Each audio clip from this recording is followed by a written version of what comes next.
Je ne demande que le pardon. Je ne demande que le paradis. Je ne veux plus être un mauvais garçon. Je ne veux plus de ces parasites. Je ne demande que le pardon. Je ne demande que le paradis. Je suis arrivé dans un lieu qui était un peu ghettoisé, comme on dit, par des grands qui avaient pris possession des murs et de l'extérieur de la cour. Les gens avaient peur de passer dans la cour, il y avait 20-25 jeunes, tous majeurs, qui jouaient au ballon de manière excessive, les gens n'osaient pas passer, donc à la sortie de l'école, etc. Et puis, quand je suis arrivée, le comité venait d'accepter finalement que les jeunes, après 18 ans, puissent quand même venir au Locado. Il y avait une restriction à 18 ans, c'était fini. Et c'était tellement tendu et conflictuel que finalement, ils ont cédé pour que ces jeunes puissent venir. Ce qui, moi, m'allait assez bien. Parce que du coup, j'étais pas pour... par principe, je suis pas pour l'exclusion, ni les fermetures, ni la limitation de l'âge à 18 ans en tout cas. Du coup, j'arrivais avec une équipe qui était déjà en place, et puis voilà, 20-25 jeunes déchaînés, principalement des garçons, il y avait quelques filles, et puis une ambiance bien animée. Bah, les jeunes, ils avaient l'habitude un peu de faire comme ils voulaient, de déconner, mais à des points assez extrêmes. Voilà, ils étaient un peu... sans règles, sans foi ni loi, le pouvoir était dans les mains des jeunes en quelque sorte, avec un côté où il provoquait, mais en même temps c'était un petit peu combler l'ennui, c'était une sorte de jeu. Voilà, ils avaient un espace ici où se retrouver, où se manifester, voilà, donc c'était un peu leur moyen d'expression. En pression un petit peu pour combler l'ennui, jouer avec les règles. Donc c'était assez chaotique. Après j'ai des souvenirs avec encore mon collègue David qui est encore là et qui était là il y a 10 ans aussi. On est les deux plus anciens. On a des souvenirs émus et amusés de cette période. C'était génial, c'était très intense. Et ça a été le terreau de tout ce qui est venu ensuite, cette énergie provocatrice, contestataire qu'avaient les jeunes, à remettre en question, à tester le cadre. C'était chouette. Du coup, tu constates quoi et comment vous allez vous y prendre ? Moi, je pars du principe que si les jeunes ils sont agissants, c'est qu'ils expriment quelque chose. Et que, du coup, tant qu'on n'a pas trouvé un pont, un moyen d'être en lien, c'est qu'on n'a pas compris ce qu'ils expriment. C'est-à-dire, ok, ils manifestent de l'ennui, après si on pousse un petit peu, on peut se dire, ouais, c'est une forme de manifestation d'un problème ou de quelque chose qui leur manque, qu'ils n'ont pas, d'attentes qui ne sont pas exaucées, et c'est d'être à l'écoute. Finalement, on a ouvert, on a observé, on a pallié un certain nombre de choses, c'est-à-dire, oui, bon, l'alcool à l'intérieur, non, se lancer des boules de billard, non, de reprendre petit à petit possession des murs en tant que professionnel, mais de se dire, si les jeunes ils se manifestent de la sorte, c'est qu'il y a des choses à entendre. Et quelles sont ces choses ? Donc ça, assez rapidement, c'est facile, en communiquant, en écoutant les jeunes, de choper un truc ou l'autre. Tout d'un coup, un jeune qui va dire « Ah, je sais pas, j'ai un problème avec la juge, j'ai un problème avec une... Ah, t'as un problème... explique-moi, viens au bureau, on regarde, on fait un téléphone, t'as un problème avec une facture ?» Ok. Et en fait, de fil en aiguille, ils ont vu que on était là pour être en partenariat avec eux et pas dans la contestation et pas pour sanctionner, punir, mettre des règles, mais petit à petit nous percevoir comme des ressources. Et voilà, moi j'expliquais à l'équipe, on doit pouvoir s'engager vis-à-vis d'attentes ou de besoins implicites de ces jeunes. et y répondre. Si tu veux orienter un jeune sur des problématiques de facture, d'insertion, de droit, tu dois connaître en fait la politique sociale, tu dois connaître les droits, tu dois connaître les institutions du réseau Genevois pour pouvoir les orienter, voire aller avec eux. Tu dois savoir écrire une lettre correctement, tu dois pouvoir faire des téléphones avec eux, etc. Donc des compétences finalement du service social, voilà, on a fait pas mal de ces choses-là. Par exemple, je me souviens d'un jeune qui disait ouais, je suis à 2 doigts d'aller en prison, mais tu veux pas écrire une lettre à la juge, comme quoi je suis un bon jeune entre guillemets. Puis je lui dis je peux pas mentir dans la lettre. Je lui dis t'es sympa, mais alors t'es pas facile. Hein.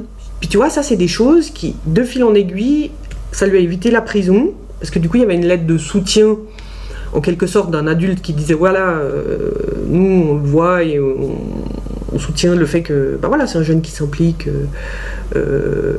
dans la dynamique de son quartier, etc. À partir de là, ça a changé, voilà, ces petites choses, elles ont changé finalement le regard que les jeunes ils ont porté sur nous. Ils ont vu qu'on pouvait être utile, et la défiance elle est assez rapidement tombée. Et du coup, après, le lien s'est créé avec ces jeunes-là. À partir du moment où on a eu un lien qui s'est transformé de manière positive, c'était aussi plus facile, parce que pour avoir une portée éducative, il faut avoir un lien. Si tu n'as pas de lien, tout ce que tu vas mettre en place de manière éducative ne va pas fonctionner. Donc le lien précède l'éducatif. Donc après, de mettre des règles, d'intervenir, de dire voilà, ça, pas comme ça, stop, ok, repensons les choses, ça a été beaucoup plus facile. Et à partir de là, on a eu beaucoup moins de peine à mettre en place une dynamique de vivre ensemble qui ressemblait à quelque chose d'ouvert.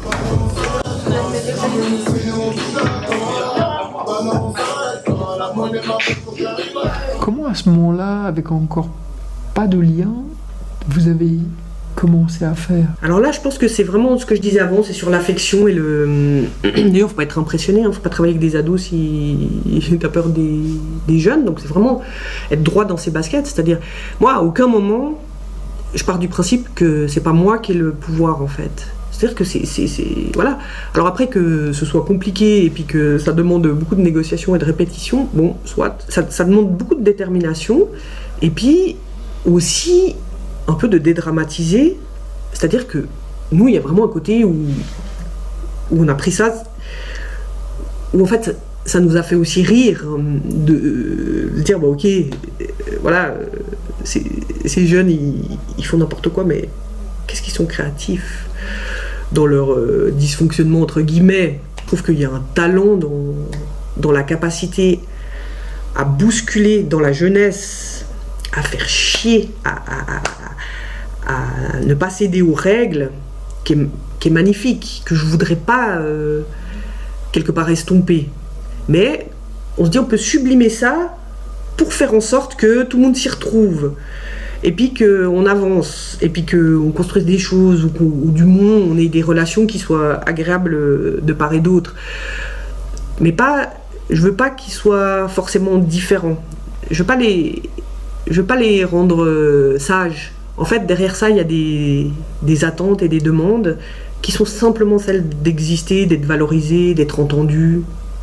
Parce que réellement, avec peu de choses, juste un peu de suite dans les idées, on a calmé en 3 mois, ce qui durait depuis très longtemps, en fait, en termes de révolte, etc. Puis en fait, quand tu as le pouvoir, en tant que jeune ou enfant, c'est anxiogène. Tu te dis, mais en fait, il n'y a pas de limite. Je peux faire ce que je veux. Alors oui, ça déclenche un sentiment de toute puissance, mais ça génère aussi de l'angoisse de ne pas être arrêté, de ne pas être limité, de ne pas avoir d'adultes qui sont là puis qui tiennent les murs, qui sont droits dans leurs bottes. Donc finalement, c'est ce qu'on a fait. On a été là, on était droit dans les bottes. Dire, ok, tu fais n'importe quoi, etc. Mais, ok, mais moi, ça m'impressionne pas. Moi, je reste là, etc. Et je pense qu'on peut quand même discuter, avoir autre chose que ça. Et on peut avoir avoir échangé des phrases et pas seulement t'entendre crier. C'est pas des choses comme ça que j'ai dites, mais en fait dans l'attitude, tu t'invites à la relation. Et puis dans l'attention que tu portes, finalement, voilà, ne pas vouloir qu'il soit différent, d'abord d'accepter que ce soit ça, et puis de partir de ça, là où ils en sont, pour aller là où on trouve dans le lien quelque chose qui fait commun. Je mets des barrières, elle veut pas de retour en arrière. Je navigue solo dans ma carrière, mais c'est moi qui décide.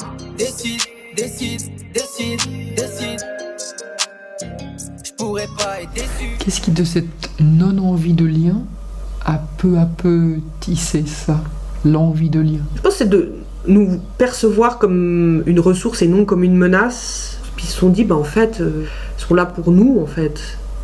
Et puis petit à petit, pour qu'il y ait cette régulation qui se passe, parce que maintenant, nous, les jeunes, on leur explique plus, ils viennent, ils savent, ils se font briefer par les autres. Et puis s'il y en a un qui fait n'importe quoi, des fois ça nous manque l'époque où il faisait vraiment n'importe quoi. Mais en fait, il se fait reprendre par les autres. Donc du coup, voilà, là, ils ont maintenant perçu, et puis du coup, ils se passent le mot entre eux, et puis du coup, maintenant, c'est moins... Il y a moins besoin de ramer pour que ça fonctionne.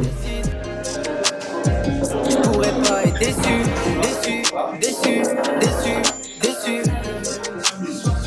Mais c'est moi qui décide.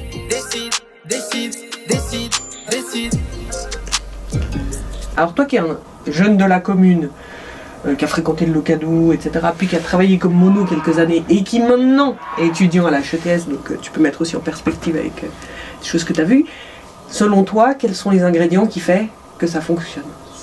J'ai l'impression que ça a été plus facile sur certains points parce que les jeunes, je les connaissais aussi d'avant un petit peu. Donc en fait, j'avais cette posture de grand frère. Et du coup, il y avait un respect mutuel entre les deux parties. Ça nous a permis de consolider les liens qu'on avait peut-être déjà avant.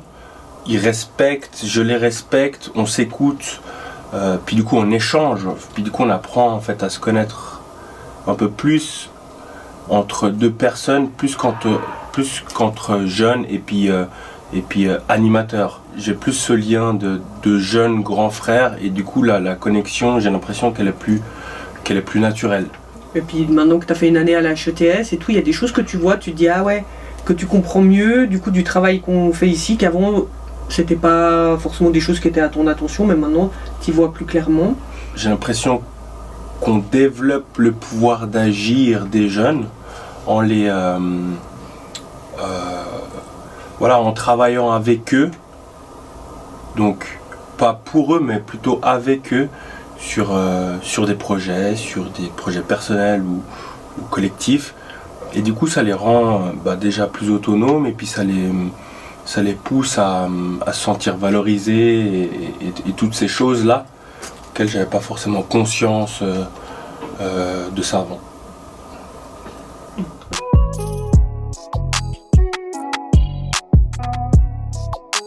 Travailler avec des ados pour éviter cette ghettoisation, c'est-à-dire qu'on doit concevoir que l'adolescence, elle est dans le prolongement de l'enfance, donc on doit pouvoir collaborer avec les écoles primaires, nous, le jardin d'aventure, le parascolaire. Donc on a mis en place des liens avec le terrain d'aventure, les grands du jardin d'aventure de Plan-le-Watt, avec le parascolaire. On a mis des accueils du parascolaire à midi, avant manger. Les jeunes des 8P, ils venaient au Locado. Du coup, on a changé l'âge d'accueil, qui était 12 ans, on a passé à 11 ans pour pouvoir accueillir les 8P et les préparer à la dynamique d'accueil libre. Donc vraiment, cette logique de l'enfance qui se prépare au monde de l'adolescence, où ils vont se familiariser avec une dynamique d'accueil libre, d'autonomie, où ils viennent tout seuls, sans les parents, sans inscription, etc. J'ai commencé à aller au Locado parce que j'allais à l'école primaire qui est juste au-dessus, le pré du camp. Il y avait des petits flyers dans les classes qui parlaient du Locado, donc j'ai commencé à fréquenter. Donc ils ont proposé des jobs, comme les crêpes et tout ça. Donc j'ai commencé par ça. Donc ça, c'est ce qu'on a mis en lien pour ce prolongement de l'enfance, pour l'adolescence, la période de l'adolescence, on a mis des activités en place, on a refait le studio musique, on a fait un atelier sport, on a varié les supports d'expression pour quelque part que les jeunes, au lieu d'être dans la provocation et dans la manifestation d'eux-mêmes, dans la contestation, qu'ils puissent trouver d'autres moyens d'expression, studio, sport, sorties, activités. L'adolescence, elle doit s'inscrire dans une logique intergénérationnelle. Et pour ça, petit à petit, parce qu'on n'était pas très bien vu de la commune, on a pu reprendre une place dans les manifestations communales, de fil en aiguille, insérer les jeunes dans les manifestations et encore plus tard, les insérer avec les jobs. Et aujourd'hui, ils sont dans toutes les manifestations, dans tous les jobs possibles. Il y a vraiment cette dynamique enfance, adolescence, adulte, intergénérationnelle, et on a décloisonné, voilà à peu près ce qui s'est passé. On a repéré des jeunes qui avaient un profil de leader, un jeune en l'occurrence qu'on a engagé d'abord comme mono puis comme apprenti. Et en fait, dans cette dynamique, si tu fais quelque chose pour un jeune, c'est un peu comme si tu le faisais pour tous et toutes. Du coup, ça a complètement modifié le rapport qu'on avait avec les jeunes. Et du coup, on est rentré dans un partenariat avec les plus grands qui a fait que depuis ces 10 ans, là, on a une régulation par les pairs qui se fait de manière automatique. D'utiliser les plus grands comme levier de confiance parce que finalement, ce qui pose problème, c'est toujours des plus jeunes en règle générale. Donc c'est bien d'avoir un premier lien de confiance. Après, moi, je suis arrivée, le lien était déjà fait. Toujours des très bons liens avec les grands qui maintenant sont grands, travaillent là ou ailleurs.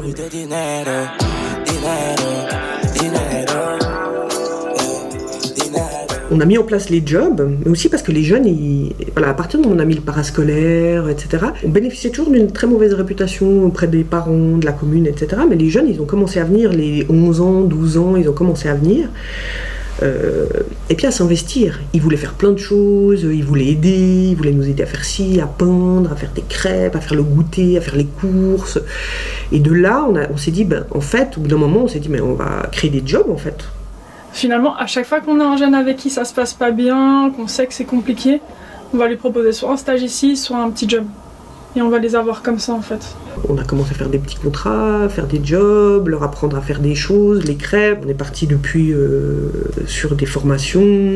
Maintenant, les jeunes forment les autres jeunes, etc. Mais c'est né, en fait, de l'envie des jeunes de s'investir. Puis au bout d'un moment, ces jeunes, ils étaient tellement à fond qu'on s'est dit, mais en fait, on peut passer des degrés dans l'engagement et la participation. Et on a créé les animateurs juniors, animatrices juniors, préparation, organisation, avec un budget, où ils avaient la possibilité de mettre sur pied des activités dans les manifestations pour les plus petits.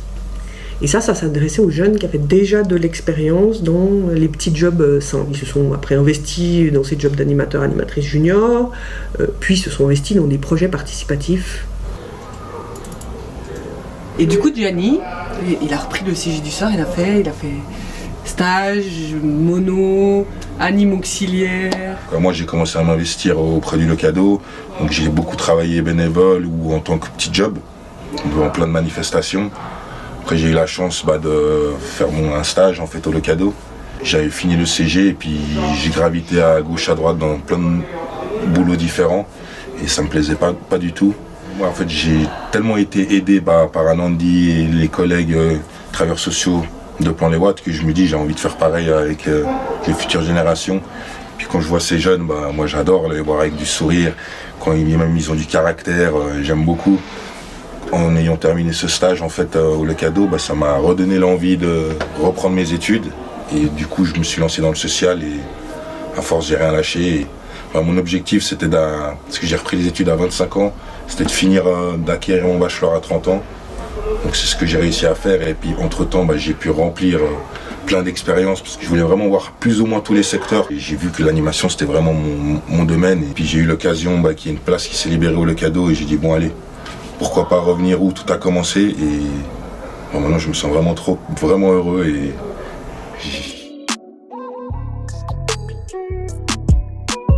on a fait un projet de camp Ils se sont investis du début à la fin, avec toutes les modalités de l'évaluation participative.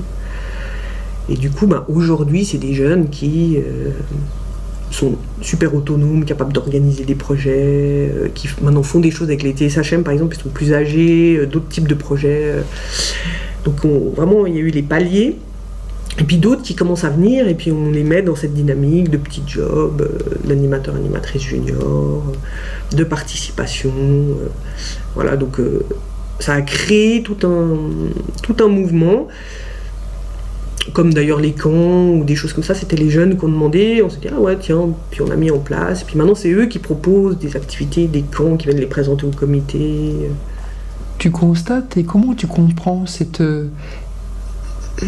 envie de s'impliquer des jeunes qui démarrent tout ce montage de participation toujours plus intensifiée? Dans cette phase de l'adolescence, de leur construction identitaire, ils ont besoin d'être dehors de chez eux en fait. Comme il dit Marc Brébiliari, les espaces intercalaires, c'est des espaces qui se situent entre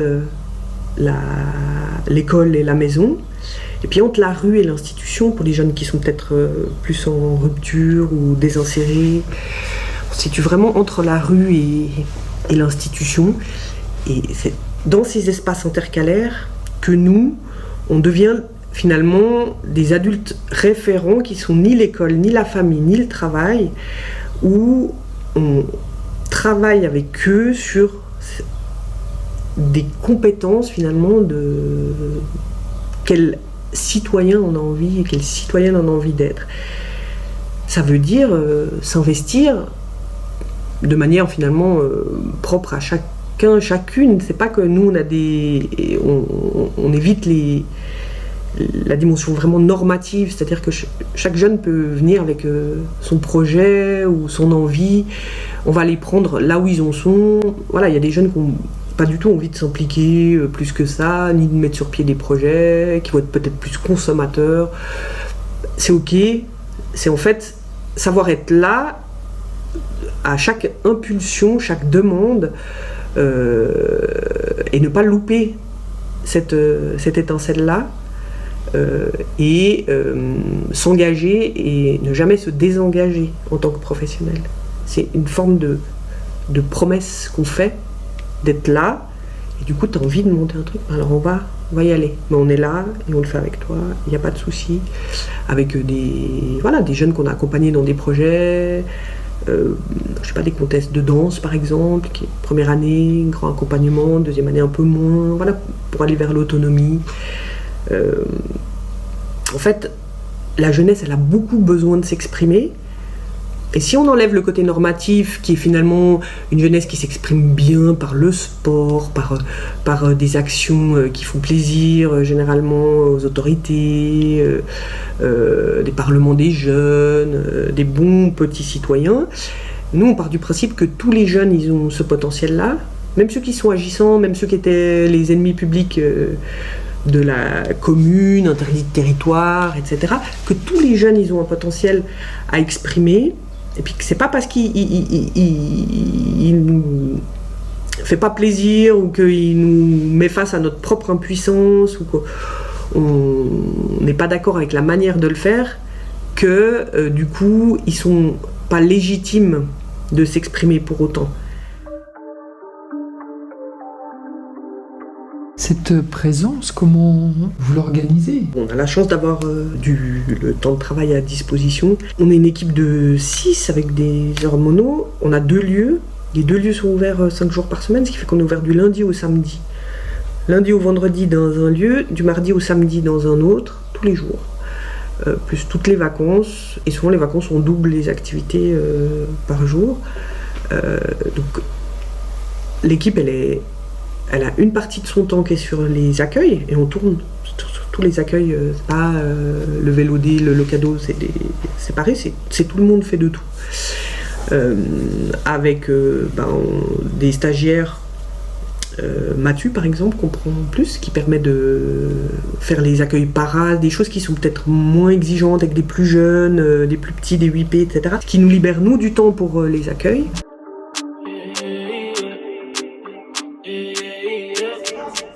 Tu parlais de ce tiers, c'est tiers accueil, tiers travail ensemble, tiers disponibilité pour les projets. Ce tiers-là, qu'est-ce que c'est ?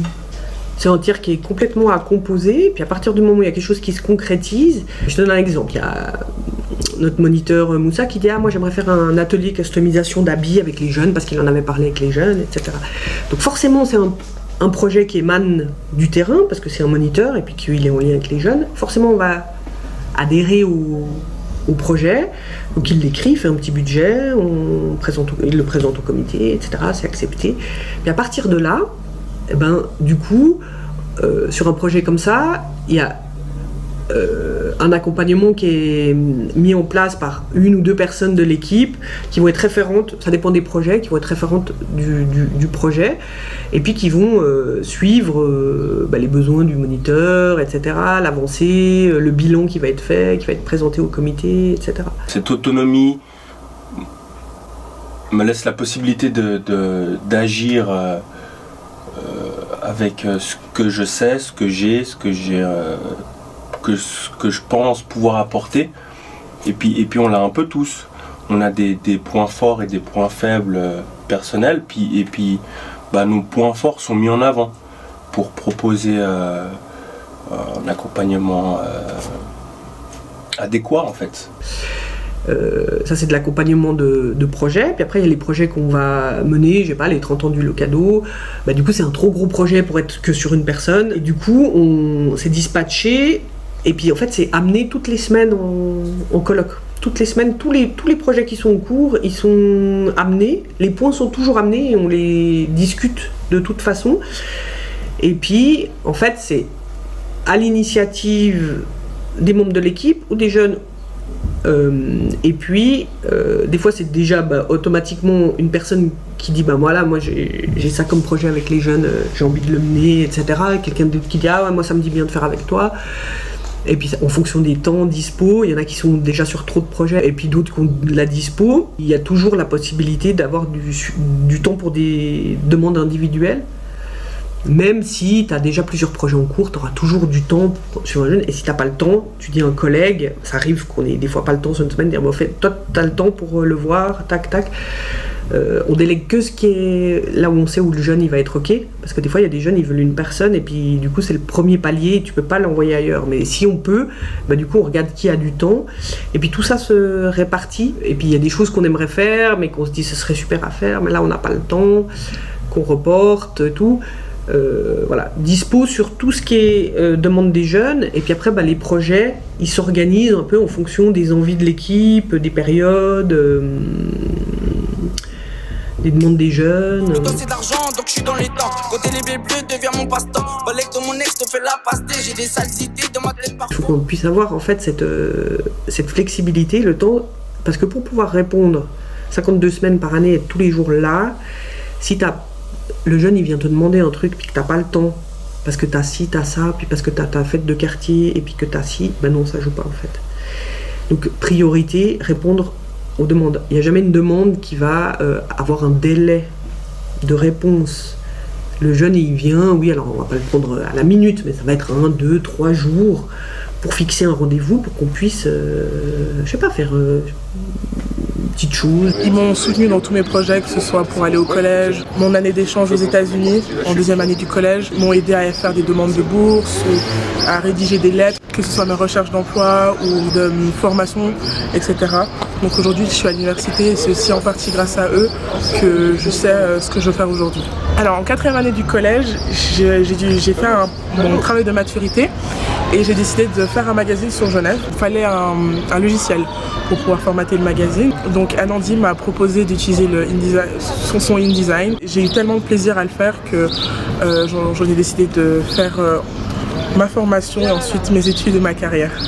On n'est pas tout puissant, on ne trouve pas toujours des solutions.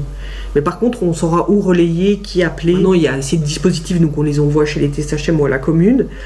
Mais des fois, ils viennent quand même vers nous pour, je sais pas, aider à faire des devoirs ou des choses comme ça.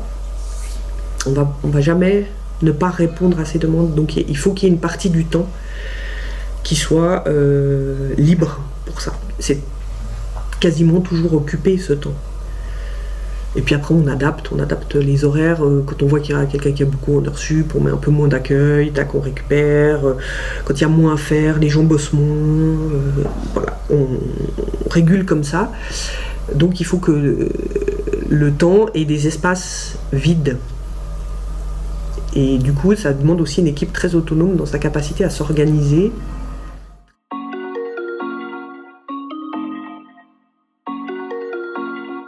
Si en fait tu es juste dans la prestation, tu fais pas le boulot qui est demandé, parce qu'il y a une partie de notre travail, c'est des prestations, c'est-à-dire d'occuper les jeunes dans le temps extrascolaire, avec le loisir. Très bien, accueil libre, etc. C'est ce qu'on fait. Ce n'est que le levier pour travailler sur tout ce qui est projet, participation, accompagnement, soutien à l'insertion, renforcer la construction identitaire des jeunes, l'estime de soi par différents moyens. Et ça, c'est énormément de temps et d'investissement. Et si tu es que dans la prestation, tu passes à côté de l'essentiel du travail, en fait. Et du coup, pour pouvoir capter ça, il doit y avoir une disponibilité pour que les jeunes ils viennent et qu'ils demandent. Après, par exemple, au début, ils venaient beaucoup demander à David ou moi, parce qu'on était les plus anciens, etc. Cette disponibilité, tout le monde doit pouvoir l'avoir. Tout le monde doit pouvoir être perçu comme une personne ressource pour que les jeunes ils viennent demander n'importe quoi, tout. Quand les jeunes ils viennent nous poser des questions, en fait, on va leur dire oui. En règle générale, on va essayer de faire en sorte que ça se fasse. Par exemple, hier, j'étais à l'accueil, c'était compliqué, mais j'ai un jeune qui voulait faire une lettre, j'ai pris le temps en fait de faire la lettre avec lui. Alors qu'en vrai, j'avais pas le temps de le faire et que j'aurais préféré lui dire non, mais je me suis dit, pour garder ce lien, tout ça, et qu'il continue à me faire confiance, en fait, il faut que je prenne le temps de faire ça. Donc, quelque chose d'important, c'est qu'en fait, les animes, ils sont sur les accueils, avec les monos, avec les jeunes. Tu peux pas travailler avec une équipe de monos et travailler avec les jeunes sans être présent sur le terrain. Et cette présence, elle est indispensable, parce que c'est, comme je te disais, on fait beaucoup de réunions où on discute sur les situations. Et ben en fait, les situations, on doit les avoir intégrées corporellement, c'est-à-dire qu'on doit les avoir vécues. Et si on les a pas vécues, moi je les ai souvent pas vécues directement, je suis moins sur les accueils que mes collègues, mais du coup, eux, ils l'ont vécu. Et en fait, t'es toujours là, tu vois les monos travailler. Comment tu peux faire des évaluations de tes monos si t'es pas là sur le terrain avec eux? Évaluation dans le sens accompagnement, et puis être là avec les jeunes, pour donner de l'attention aux jeunes qui rentrent, qui viennent discuter, échanger. La relation, elle se construit là. Si on a un bachelor, c'est pour cette plus-value qui fait qu'on réfléchit, qu'on analyse, etc. Et du coup, c'est là où tu dois être pour articuler toutes ces choses qu'on a dit avant. Par exemple, la Sophie à l'accueil, elle pourrait nous envoyer des jeunes pour faire un truc, parce qu'on est là. En fait, on est là, mais on va sortir. Là, il est là, mais dans un moment, il va sortir, il va aller discuter avec les jeunes, alors qu'il n'est pas sur l'accueil. Donc ça fait partie de cette idée de lien quotidien. Et quand on fait nos activités parascolaires à midi, mais il y a même des jeunes qui viennent nous voir, même quand ils s'embêtent. En fait, ils sont tout le temps à graviter autour du Locado. Des fois, je me suis retrouvé un dimanche à discuter pendant 1 heure avec des jeunes qui étaient simplement posés devant.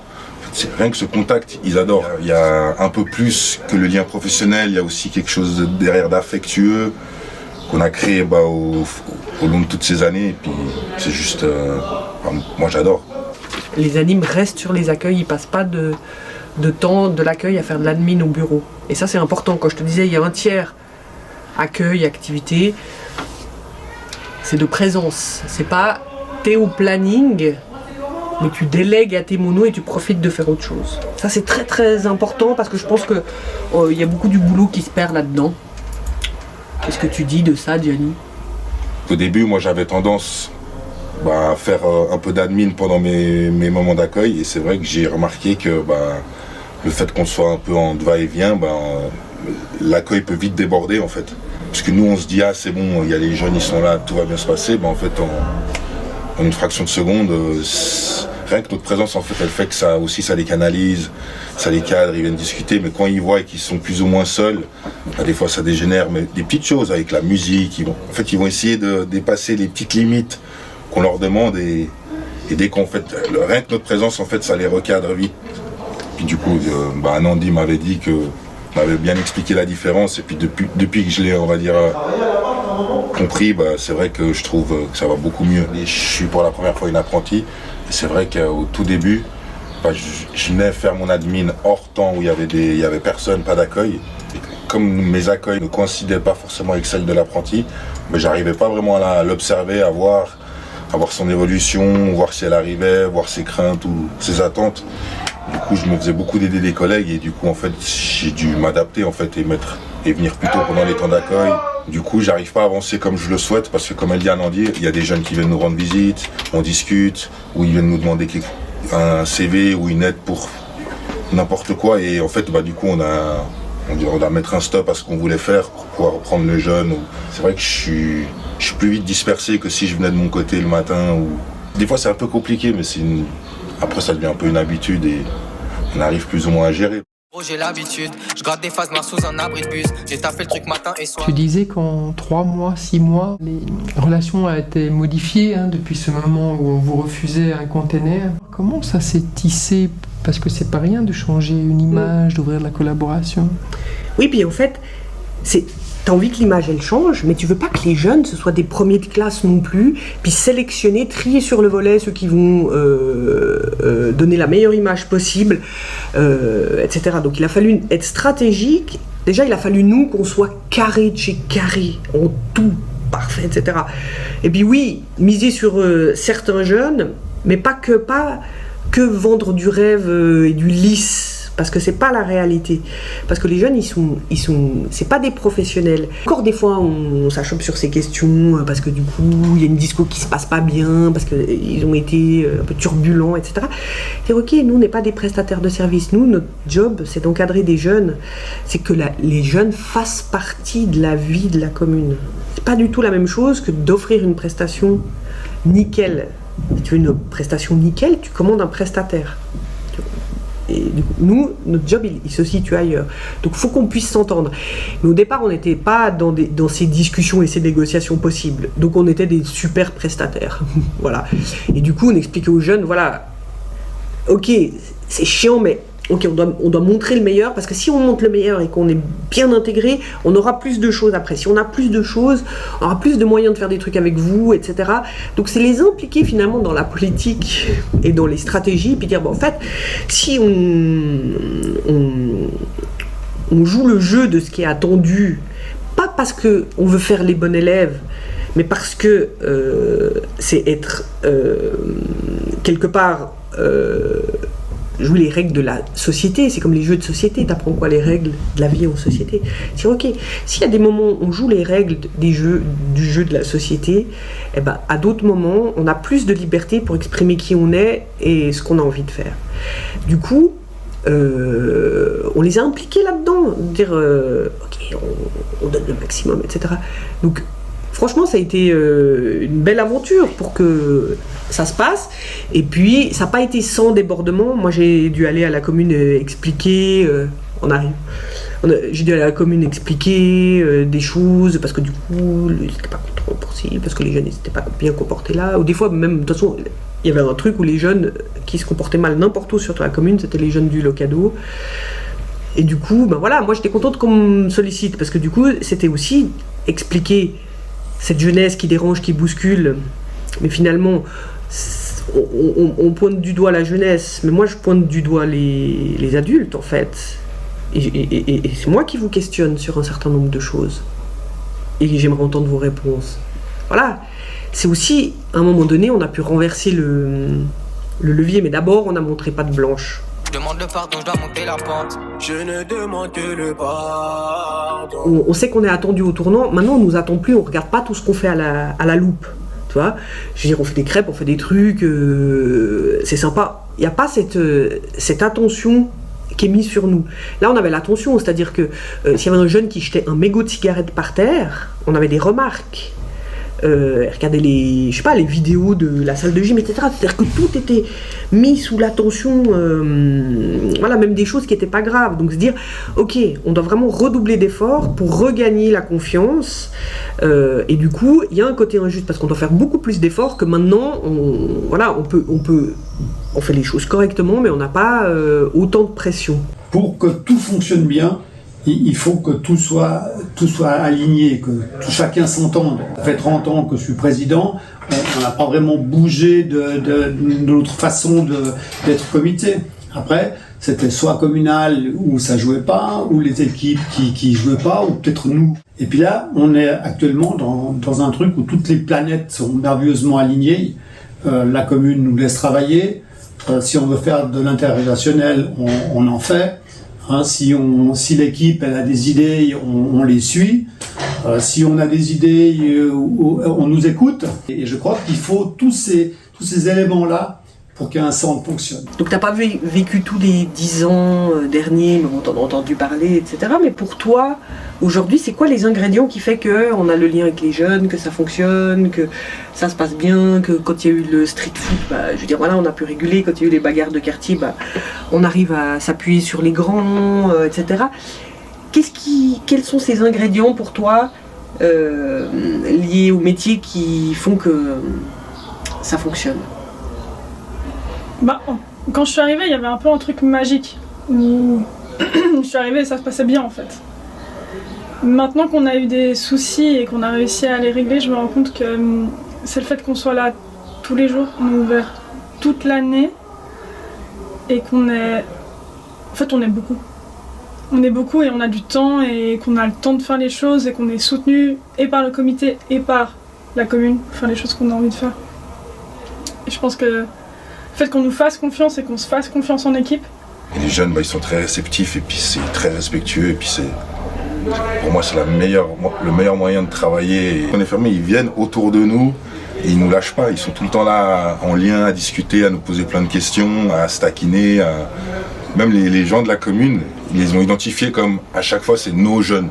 Ouais, vos jeunes font ci, vos jeunes ont été super. C'est marrant l'identification que se font la population des jeunes qui fréquentent le lieu. On met l'accent vraiment à 100% sur les activités qu'on va mettre à disposition des jeunes, de les écouter, d'écouter leurs projets. On se prend pas trop la tête sur des choses trop théoriques, trop administratives. Je crois que le but c'est vraiment de donner un maximum pour les jeunes, ce qui nous fait un super centre. On a une super équipe. Je pense que l'équipe, pour que ça marche, elle reste à proximité de nous.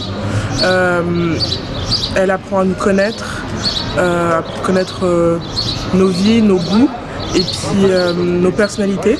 Donc je pense que c'est comme ça que l'équipe peut appréhender et nous aider à grandir en tant qu'individu. Donc c'est pour ça aussi que l'équipe marche. La dynamique de l'équipe fait beaucoup.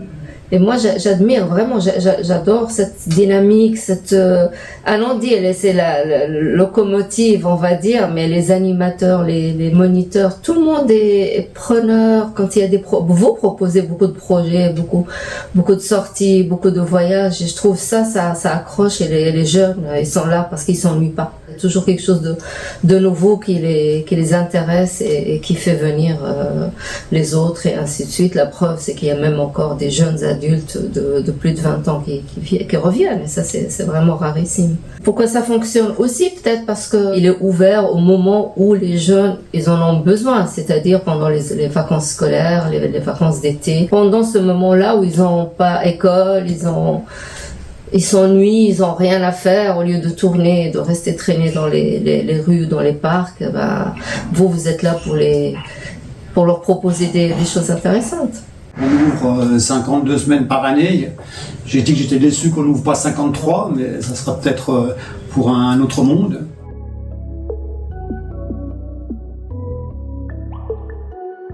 J'insiste là-dessus, mais tu peux pas faire ce métier si tu maîtrises pas des notions d'éducation, du service social, de méthodos de projet pour mettre en place des événements, pour accompagner les jeunes. Ça demande, voilà, puis la théorie. Par exemple, je pense au lien de Pogam dans la construction identitaire. Tout ça, c'est des trucs que tu dois pouvoir maîtriser et transférer sur le terrain. Parce que derrière chaque chose qu'on fait, il y a cette vision de renforcer les liens, de renforcer l'estime et de se dire, ben voilà, on aura contribué à ce que ces jeunes ils grandissent avec des adultes sur qui se reposer quand leurs parents se sont séparés, puis qu'ils étaient tristes. C'est là qu'ils viennent pleurer, quand ils vivent des choses difficiles à l'école, qui se sont, voilà, à chaque âge sont ses problématiques, à chaque situation, voilà, il y a des situations tragiques et d'autres qui le sont moins, mais qui puissent venir déposer ces choses-là. C'est le cœur du métier, l'accueil libre sert à ça, le loisir sert à ça. C'est qu'une porte d'entrée pour tout ça. Et tant mieux ceux qui ont juste besoin du loisir, parce qu'on a cette énorme chance dans l'animation d'avoir un public mixte, c'est-à-dire un public qui va bien avec un public qui va moins bien. Peu importe. C'est du vivre ensemble pour de vrai. C'est pas dans un foyer, bah, tu as les mêmes types de problématiques, rupture familiale, scolaire, troubles du comportement, etc. Nous, tu peux avoir plusieurs types de problématiques, mais il y a toujours des jeunes qui vont très bien en fait. Pour nous c'est trop facile. Tu prends exemple carton, Flo et René. Donc ça a été aussi tout un grand travail de travailler sur la mixité, c'est-à-dire mixité de genre, mixité des origines, mixité des statuts socio-économiques. Voilà, donc alors ça on a réussi à le faire avec le lien avec les plus jeunes, c'est-à-dire qu'à partir du moment où ils viennent avec le para ou qu'ils viennent via le jardin Robinson, ce qui détermine leur venue, c'est plus le fait qu'ils ont le droit, l'âge de venir au Locado, et ils attendent finalement d'avoir l'âge de venir au Locado, ce qui en fait a permis une mixité des publics, et depuis on n'a plus on n'a pas de groupe bloc, etc. Et en fait, se côtoient différents. C'est assez intergénérationnel, puisqu'on a l'âge d'accueil, c'est jusqu'à 25 ans, 11-25 ans. Et des fois, tu as des repas, ben voilà, tu as des jeunes de 11 ans et des jeunes de 25 ans. Et donc, c'est presque de l'intergénérationnel. Voilà, maintenant, les grands viennent moins, mais à l'époque, vraiment, c'était très fort. Toutes les tranches d'âge étaient représentées, les genres. Voilà, des différents profils. Tous les jeunes peuvent se rencontrer, peuvent passer du temps ensemble. On n'a pas besoin de forcément s'envoyer un message pour se dire qu'on sera au Locado, parce qu'on sera forcément au Locado pour jouer au ping-pong ou au baby-foot, parler, discuter, avoir des débats, prendre le goûter ensemble. Donc c'est vraiment un lieu de rencontre. Il y a des jeunes qui viennent tout seuls, en groupe, qui font des rencontres ici, d'autres qui viennent voir leurs amis ici. En fait, on a vraiment... C'est parce qu'on a varié les portes d'entrée et qu'on est très ouvert sur le réseau, sur le quartier, sur les écoles, et que par la force des choses, du coup, les parents ont été moins dans la méfiance, la commune aussi, etc. Donc on nous a après donné beaucoup plus de crédit, valorisé jusqu'au point où du coup maintenant les parents ils sont contents que leur enfant vienne au Locado, ce qui n'était pas le cas au début. Le Vélodrome, ce qui s'est passé, c'était que le quartier, c'était un quartier familial avec énormément d'enfants qui jouaient tout seuls dehors, etc. Donc ils ne posaient pas spécialement de problème tant que c'était des enfants. Quand ils sont tous devenus adolescents d'un coup, ça faisait des centaines pas des centaines, mais 150 jeunes ados. Et là, ça a créé un sentiment d'insécurité. Et nous, ce qu'on disait, c'était que, en fait, il fallait mettre un dispositif en place avant. Les ados, en fait, il faut qu'il y ait un dispositif tout du long. En fait, il faut travailler sur le quartier, déjà avec les enfants, les TSHM, mais ils sont sur l'Agora Espace, ils discutent avec les plus petits. Tu es déjà identifié sur le quartier, et puis il y a déjà des dispositifs en place. Dans ces dispositifs, tu inclus déjà les ados, parce qu'il y en a quand même des ados, même si c'est principalement des familles et des enfants, et tu as quand même déjà des ados, tu les inclus déjà. Et du coup, il y avait peu de dispositifs, on avait peu de temps de travail sur ce quartier, et le dispositif, il a ouvert qu'en 2018. Une maison de quartier communale dans laquelle on a un espace qu'on a pu ouvrir tous les jours, la commune a donné du temps de travail, etc. Donc ça a été très très difficile de récupérer ce qui n'avait pas été fait pendant des années. Donc on avait des adolescents qui s'étaient finalement construits tout seuls, parce qu'ils ne traversaient pas encore la route, ils ne venaient pas ici. Alors ils étaient un peu en lien avec les TSHM et tout, mais voilà, c'est-à-dire sont un peu construits sans cette relation à l'adulte ressource qu'on peut être, et du coup on a ramé parce qu'ils n'avaient pas envie d'être en lien en fait. Et là c'était différent parce qu'ils n'étaient pas forcément agissants ni désobéissants, ils venaient, mais bon, voilà, ils n'avaient pas envie de participer à des projets, ni même à des sorties. Même si on leur offrait la sortie, ils voulaient pas bosser, ils voulaient pas faire de job. Donc tous les outils qu'on avait en place, c'était compliqué. On a vraiment ramé longtemps, c'était un autre type de problématique. C'était plus facile de travailler avec des jeunes à fond dans la confrontation, dans le lien avec qui tu peux te confronter, t'achoper et puis travailler la relation, que des jeunes qui ne veulent pas être en relation. Ça a été compliqué, on a dû beaucoup travailler sur cette complémentarité d'équipe, ils ont investi peut-être plus certains profils. Après, il y a le studio qui a été rénové, qui a permis à des jeunes de venir, ce qui a entraîné d'autres jeunes aussi du Vélodrome. De fil en aiguille, les jeunes ont commencé à investir parce qu'on avait les plus jeunes qui allaient au Vélodrome et puis ici l'équipe habituelle. Et puis c'était assez séparé, d'ailleurs au début on faisait des statistiques séparées des jeunes de quel quartier ils venaient, parce que c'était très séparé, puis maintenant on a arrêté parce qu'en fait c'est très mixte, tous les jeunes ils bougent, on a fait des activités qu'il n'y avait que en bas, il y a des activités qu'il n'y a que au Locado, pour favoriser la mobilité. On a eu des étudiants de la HETS qui sont venus, qui ont travaillé sur des cartographies avec les jeunes, durant un map, nous on a essayé 1000 trucs pour les hameçonner, des jobs, alors ça a pris du temps par rapport quand on est arrivé ici, où les jeunes de 11 ans, quand ils ont commencé, ils étaient avides de faire plein de choses, parce qu'à 11 ans, t'es encore enfant, t'as envie de faire des activités, et puis du coup, des activités avec des adultes, c'est trop cool. Du coup, de pouvoir partir en camp, de faire ils étaient trop fiers en fait. Mais quand tu les chopes à 16 ans, ils n'ont plus rien à foutre en fait de faire des trucs avec toi, ça ne les intéresse plus, etc. Donc on n'avait pas ce bénéfice qu'on avait avec les jeunes d'ici.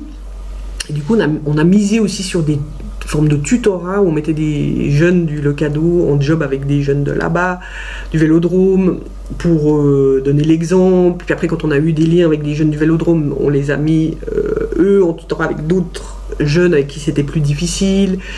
On s'est appuyé sur les plus grands avec qui on avait du lien, parce qu'on a quand même toujours été présents sur le Vélodrome, et du coup on avait du lien avec des jeunes qui ont des frères et sœurs, et tout ça on s'est appuyé aussi sur les grands. Voilà, ça a été plus long que ce que ça a pris de remettre l'image du Locado sur les bons rails, d'avoir une meilleure image et de faire des projets avec les jeunes, où en une année les choses elles avaient basculé, en 3 mois ça avait déjà basculé, en une année on était déjà complètement autre chose. Vélodrome 2018, ça nous a pris 2-3 ans, 2 ans et demi pour arriver au fait qu'aujourd'hui c'est très mixte, et que du coup même si les plus petits traversent toujours pas les 2 routes, sinon le reste c'est très mobile, et puis que voilà, on a pu créer des liens avec les jeunes. Maintenant, ce que je trouve dommage, c'est qu'ils n'ont pas bénéficié depuis leurs 11 ans de ces supports à la participation qu'on offre, tous ces différents outils. Alors c'est pas indispensable, mais nous on voit l'effet que ça a sur les jeunes qu'on en profité, sur aujourd'hui ce qu'ils sont capables de faire, comment ils sont débrouillés, comment ils savent se situer face à des adultes. Ils sont venus présenter des projets par exemple devant le comité, ça te prépare à la vie ça. Et je me dis ils ont moins bénéficié. Donc du coup il y a une génération qu'on a eu, pas perdue, mais qui a été plus compliquée à raccrocher.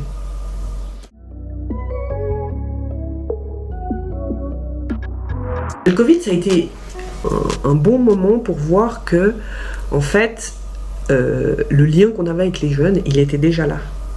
Parce qu'il n'y a pas eu de rupture. Nous, on a été fermés 3 semaines, qui sont les 3 semaines que tout le monde a fermé. Puis pendant ces 3 semaines, déjà, on était en lien, on avait déjà un groupe avec les jeunes, etc. On était déjà en lien sur les réseaux, on a appelé les jeunes, il n'y a pas eu de rupture. Et puis, à partir du moment où les TSHM ont eu le droit de faire des tournées, nous, on s'est mis avec les TSHM pour faire les tournées avec eux. Donc nous, on a été présents sur le quartier direct. Puis, on a dès qu'on a pu ouvrir, on a ouvert, même s'il fallait avoir 5 jeunes, etc.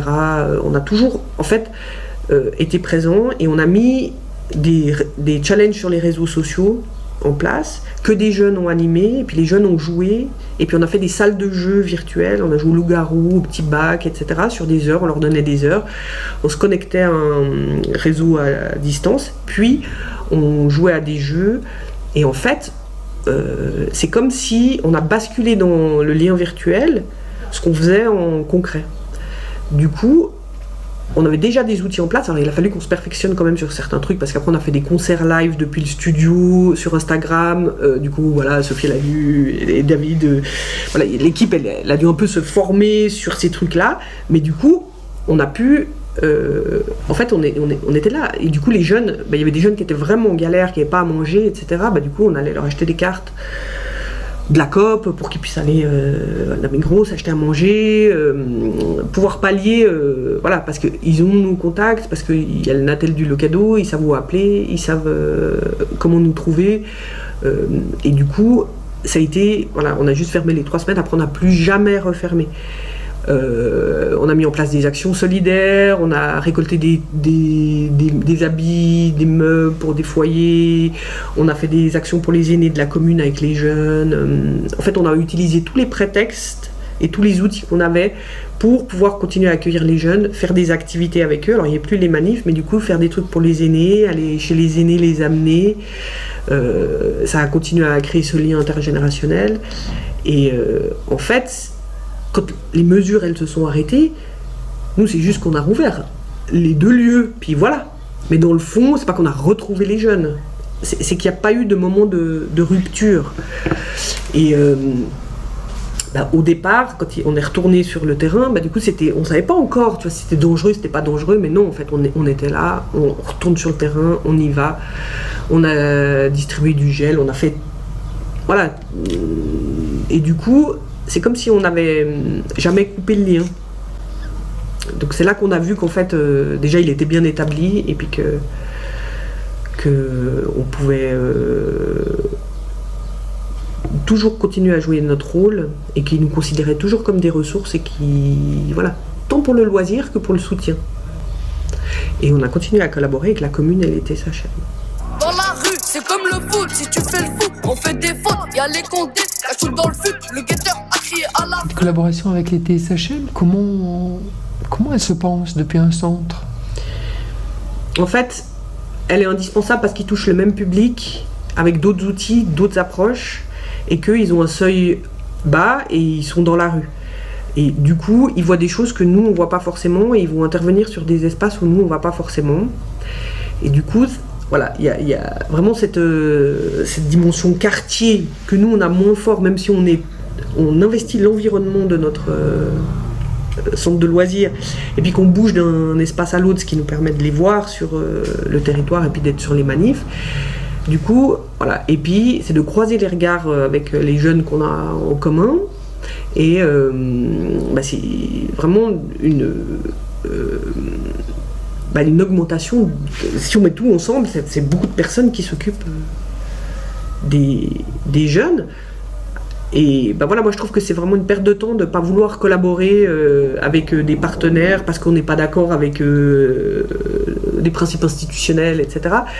Parce qu'en fait, c'est beaucoup de ressources qui sont mises à disposition, et on a besoin de collaborer ensemble. Je sais pas, nous on se prête du matériel, on échange, ils passent quand ils font leur tournée, on réfléchit à des problématiques ensemble. C'est indispensable en fait. Avant au quartier c'était tout pour le ballon. H24 dehors on faisait tout pour vesquiller le daron.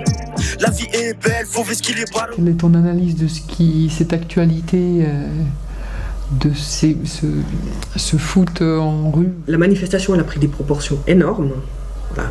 C'est que c'est énormément de professionnels, énormément de jeunes impliqués, énormément de quartiers. Et puis que nous, dans l'équipe, on est une équipe mixte, hein, Palette, Plan-les-Ouates, c'est pas toujours des jeunes qui se sont entendus dans l'histoire, mais voilà, qui s'entendent, etc. Mais c'est des jeunes avec qui on a du lien, sur qui on peut agir. Quand ils se reçoivent une claque, une balayette, etc. C'est-à-dire, ok, on a vu, et du coup, il lâche. Tu dis en fait, le lien, le capital lien, il permet de prioriser certaines choses. Et là, qu'est-ce qui est prioritaire? C'est le fait que c'est l'esprit d'équipe, c'est qu'on représente un quartier, c'est qu'on est soutenu par des adultes, qu'on aime bien, etc. Voilà, on se construit aussi dans l'envie de faire plaisir aux autres, pas que d'exceller dans une identité par la négative. Ça, c'est ce que tu as quand il te reste plus rien. Quand t'es exclu de l'école, de plein de choses, etc.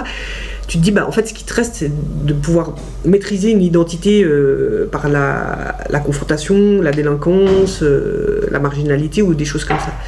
Mais tu te dis, même pour ceux qui sont en rupture ou autre, quand tu as un lien, tu as quelque chose, tu peux t'exprimer avec un sentiment d'affiliation et d'appartenance au groupe. Et c'est ça qui se passe. Et je me dis, il faut avoir ce lien-là pour partir dans des projets où tu engages autant le collectif sur différents quartiers, sachant que ça peut être des poudrières en fait. Si tu pars avec des jeunes avec qui t'es pas, le lien est pas sûr, ils peuvent vraiment t'exploser entre les doigts. C'est délicat. Comment vous régulez sur le moment ou comment vous êtes présent? Voilà, c'est une présence physique, c'est un coaching, c'est un groupe WhatsApp, c'est un coaching tout du long, c'est des entraînements, c'est des repas qui sont faits avec ces jeunes-là, c'est un maillot qui est choisi, que chaque jeune il choisit son nom, son blaze.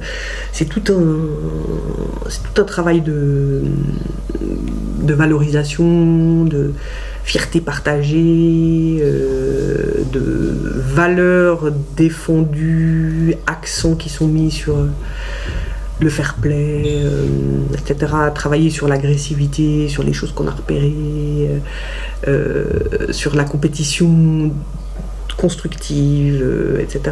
Donc c'est un énorme boulot de métacommunication en dehors des rencontres, tout du long. Et puis il y a énormément de jeunes de la commune qui viennent les supporter aussi, et c'est travailler avec ces jeunes-là, et c'est d'être présent. On a le comité qui vient, on a des parents qui viennent voir les jeunes. Donc du coup c'est de nouveau, les TSHM, on l'a fait en collaboration avec les TSHM cette année. Donc c'est ce maillage, ce tissu social auprès des jeunes, tu vois, c'est différent quand t'as ta mère qui est là, tes amis, tu vois, l'apprenti qui est là, qui vient les voir en dehors de son temps de travail. T'es fier, mais pour les bonnes raisons. Je veux dire, même si, il y en a qui n'ont pas forcément tous des choses faciles dans leur vie. Les jeunes, ils vont pas bien, en fait, on va tout tester. On va tout réfléchir, on a même pris le temps de faire une réunion entre nous, de comprendre pourquoi, est-ce que ça allait pas, qu'est-ce qu'on pouvait faire. Puis il y a personne qui a rechigné de se dire « Ah mais non, mais j'ai pas envie de venir un mardi plus tôt ». Non, parce qu'en fait, on a envie, en fait, que ça aille bien aussi.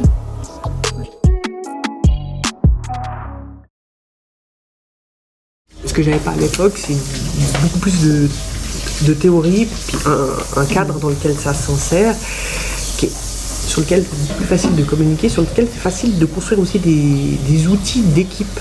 On a pas mal d'outils pour comprendre les enjeux, stratégie avec les autorités, les différents niveaux d'intervention de l'animation structurelle, les différents niveaux de responsabilité qu'on a au sein d'une équipe, au sein de l'extérieur, de l'image qu'on donne, les exigences métiers, etc. En fait, on a énormément d'outils qui, moi, j'avais pas quand on a écrit le bouquin de l'accueil libre.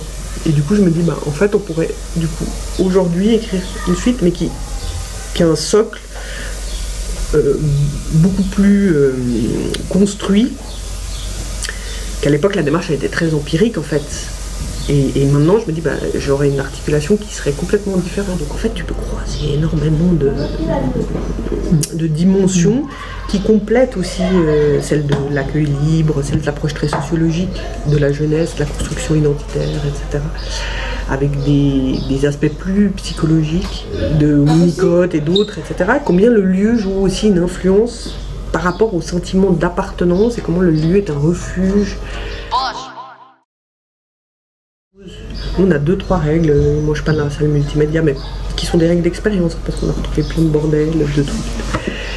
Je sais pas, il n'y a pas beaucoup de règles. Parce qu'en fait, plus tu as de règles, plus tu fliques. Plus tu fliques, plus tu es dans un rapport où tu dois tenir des sanctions que tu as décidé de mettre en place. Donc tu pénalises l'équipe, etc. Donc en fait, pour éviter les sanctions, on travaille sur chaque situation et on travaille sur le relationnel. Donc on passe énormément de temps en équipe, avec les monos aussi, à discuter sur les transgressions et quelles réponses amener en fonction de qui. Si c'est un groupe, si c'est un jeune, si c'est plusieurs, si c'est récurrent, si c'est pas récurrent, etc. Et chaque situation, elle est analysée de manière systémique, en fait, contextuelle. Et du coup, on modifie notre approche de la situation pour trouver une issue à la transgression ou à la difficulté d'être en lien, etc. Et du coup, après, on essaye des choses, d'autres approches, on met l'attention particulière. Si tu dois, donc t'es pas ta mala ou c'est les grands du quartier qui s'occuperont de toi. On en avait marre des propos racistes et tout, donc après on a placardé là, toutes les affiches que tu vois, jaune, racisme, etc. Et du coup, on a mis l'attention là-dessus à fond. Alors on reprend tout le temps, mais du coup, voilà. Et du coup, on n'entend plus. C'est-à-dire qu'à partir du moment aussi où tu mets de l'attention en équipe, que tu allumes ta focale sur quelque chose, tu rends vivant ta capacité à contenir cette chose-là. Et du coup, ça évite qu'on s'endorme sur nos lauriers, qu'on soit là, qu'on ouvre, qu'on ferme, etc. En fait, ça te met dans un mode de vigilance. Moi, je dis toujours, en fait, tu dois contenir ce qui se passe. Dedans, dehors, entendre, voir, sentir, utiliser l'intuition. Le jeune, il arrive, il n'a pas l'air bien. Sentir quand quelque chose peut devenir électrique, démarrer, etc.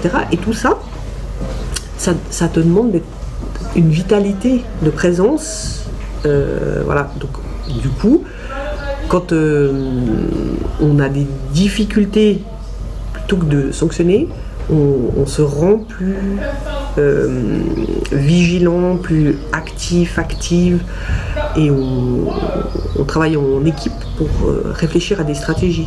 Et c'est là qu'on est le plus créatif, en fait. Parce qu'il y a 1000 stratégies possibles, sachant que il y a plein de choses qu'on ne peut pas faire, tu vois. Nous, on n'a pas de carnet d'élèves. Nous, on ne va pas, comme les parents, leur filer une claque. Ceux qui filent des claques à leurs enfants. Donc, on doit trouver d'autres leviers. Mais du coup, comme on n'en a pas beaucoup, à part le relationnel et les outils qu'on a à dispo, bah, ça rend très créatif, en fait. Et du coup, on devient très bon dans la capacité à analyser qu'est-ce qui se joue, qu'est-ce que les jeunes nous font jouer, quel est le rôle dans lequel on se retrouve et comment en sortir. Donc c'est beaucoup de systémique. Et là, ça demande aux animateurs et animatrices d'avoir des compétences en psychologie, en dynamique de groupe, en systémique, pour pouvoir bien comprendre et changer une situation qui, si tu la changes pas, peut devenir structurelle et fait ces basculements de pouvoir d'un groupe sur un autre, va faire qu'il y a, je sais pas, de l'humiliation entre les jeunes, où ils vivent pas bien ensemble, où il y a des groupes qui sont discriminés, où les garçons et les filles cohabitent. Je dis pas qu'il n'y a jamais de problème, mais du coup, on évite le basculement de pouvoir, où les choses, elles s'installent. Elles s'installent pas, parce que du coup, on est sans cesse en train de veiller à ce qu'un équilibre, un dénominateur commun, qu'elles vivent ensemble, soit respecté. Que tout le monde puisse avoir le droit de venir, ne se sente pas en insécurité, que se sente respecté, que ce soit son genre, sa religion, sa sexualité, etc. Et voilà, c'est une vigilance du quotidien. Si tu veux pas exclure, mais la sanction, je sais pas qui gagne en faisant des sanctions, en fermant, en excluant. Je sais pas si. Moi, quand j'étais jeune et je venais au Locado, on n'avait pas du tout ce sentiment d'appartenance, en fait. J'avais plus le sentiment que la maison de quartier, c'était un endroit où on pouvait venir se dépenser, parce qu'avec mes amis, on traînait un peu dans le quartier. Et puis du coup on allait simplement Le Cadeau pour passer du bon temps, mais on n'avait pas vraiment de lien avec les animateurs du centre. Donc dès qu'on faisait des petites choses, on sortait un peu du cadre, c'était direct des punitions, comment ils appelaient ça, ils nous faisaient des lettres, où pendant par exemple 1 mois on ne pouvait plus revenir dans le centre. Puis en fait, à force, nous, au lieu de créer du lien avec eux, c'était plutôt l'inverse. Non, c'était très, très conflictuel avec eux. Et en fait, nous, on trouvait drôle, limite, de leur mettre des bâtons dans les roues, quoi. Donc il n'y avait vraiment pas de lien. Qu'après, ça laisse plutôt de la frustration, de l'incompréhension, rupture de lien. T'envoies le message qu'en fait, la relation est conditionnelle. Si tu te comportes bien et que tu respectes les règles, ça va jouer. Si tu respectes pas les règles, tu vas être rejeté. On vit déjà dans une société qui fait ça.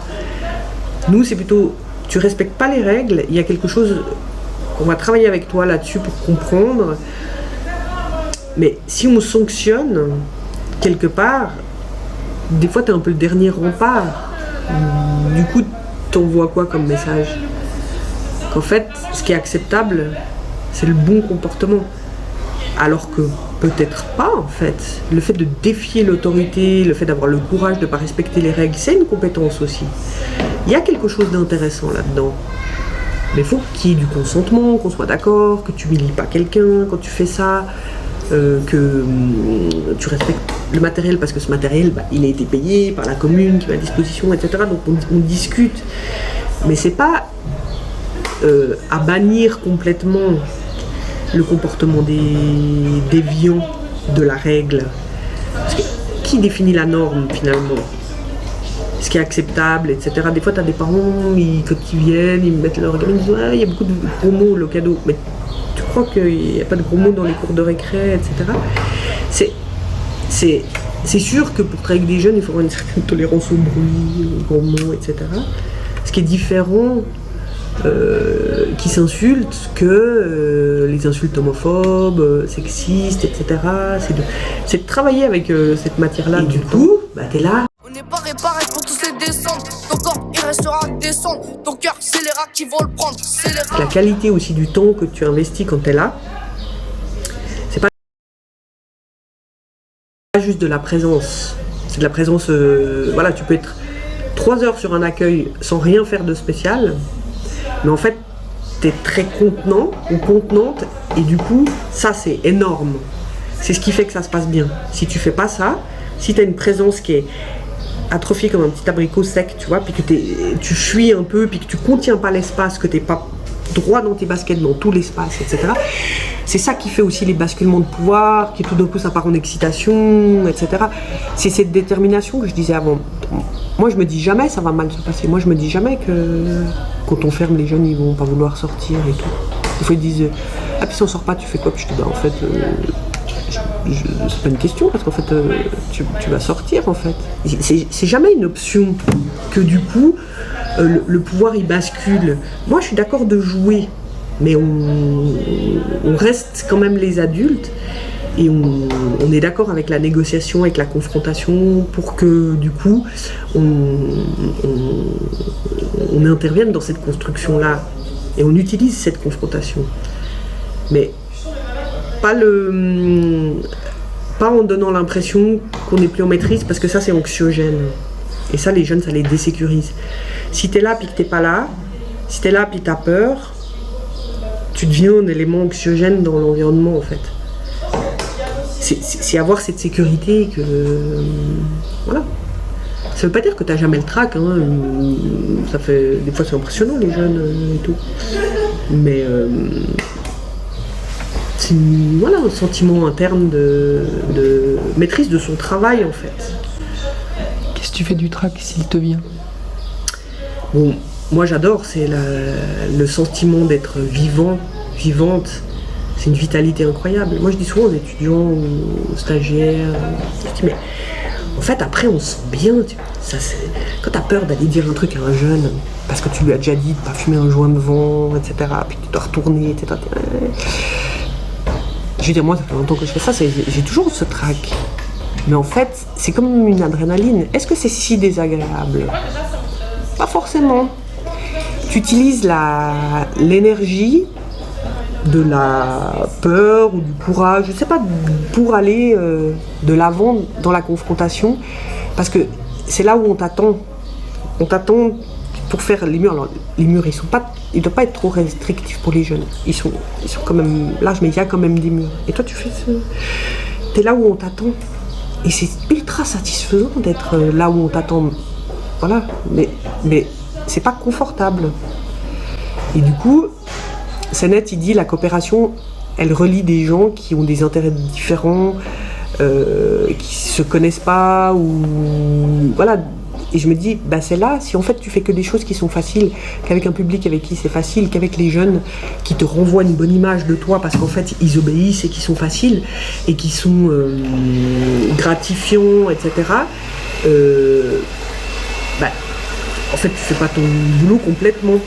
Le boulot c'est aussi les zones d'inconfort, c'est aussi là où c'est difficile, c'est aussi aller se confronter à ces situations. Il ne faut pas avoir un ego surdimensionné, je pense, pour travailler dans le social.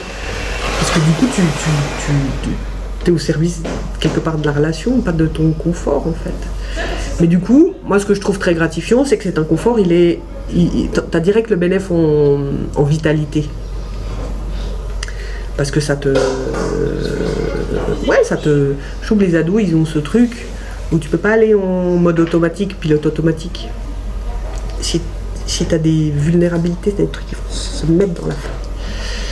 Et du coup, ça demande d'être bien présent.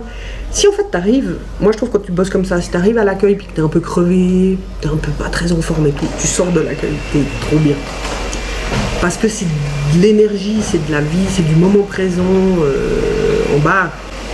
Bon, les enfants aussi sûrement, hein, mais les ados, t'as ce truc de vigilance et de partenariat qu'un enfant, t'as plus le contrôle, un ado, t'as moins le contrôle.